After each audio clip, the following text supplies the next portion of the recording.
Hello, this is Reverend Don Lewis coming to you from beautiful Florida. And today our question comes to us from Reda Lagjawi.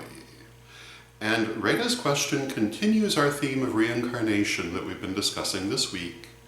And Reda asks what there could be in this world that could possibly draw us back from the spirit world, from Summerland, from the kingdom of heaven, whatever you want to call it, which is generally said to be a place of great joy and ecstasy.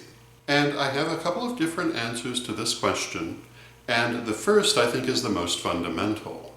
I have always understood that this world is a place of growth and transformation, where the spirit world is a place of repose and eternity, that we come into this world to change, to grow, to transform, to address the imperfections in ourselves, which really cannot be addressed in the spirit world.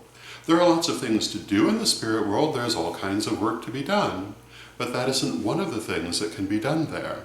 That is why this world exists and why spirit comes into the cycle of incarnation, to grow and to perfect itself, to transform itself from where it begins to where it hopes to end. And that this world of seven planes would not really exist if it were not for that purpose, or at least spirit would not be entering into it for any other purpose.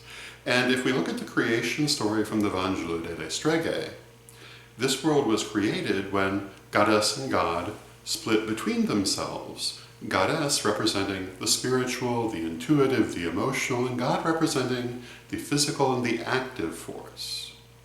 And this basically is the idea that the spirit world is a world of yin and the physical world a world of yang.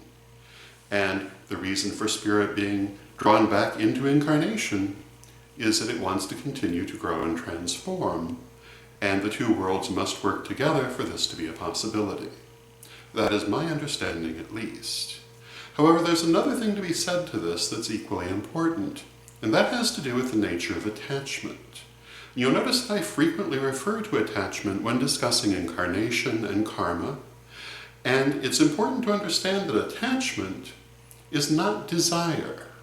Attachment is attachment.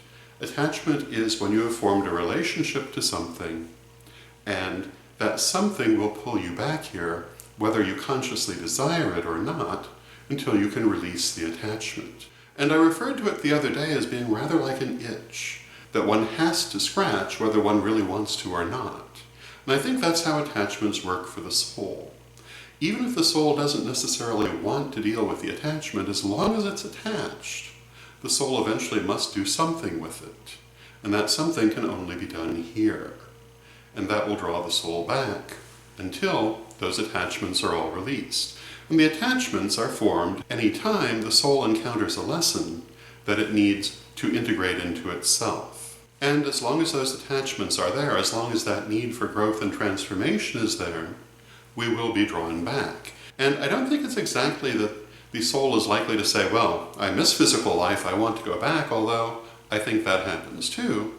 I think it's more a matter of, I have an attachment stuck on me, I have to do something with it. I suppose it could be either. I will say that life here in the world of the seven planes can be very nice. And the clearer your relationship to your higher self, the nicer it's going to be. And from that vantage point, you might well wish to return. But certainly there are other places in the continuum of development from where people really would consciously rather not, and yet obviously we do.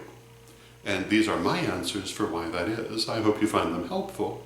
And until next time, may you blessed be. Hello, this is Reverend Don Lewis coming to you from witchschool.com. Are you looking for the best in pagan and magical education? With more than 12,000 pages, witchschool.com is like having your own personal library with individual learning assistants to help you study. And Witch School's Anyone, Anytime, Anywhere education system is available any place on Earth, anywhere you are and anytime you want it, as long as you have an internet connection.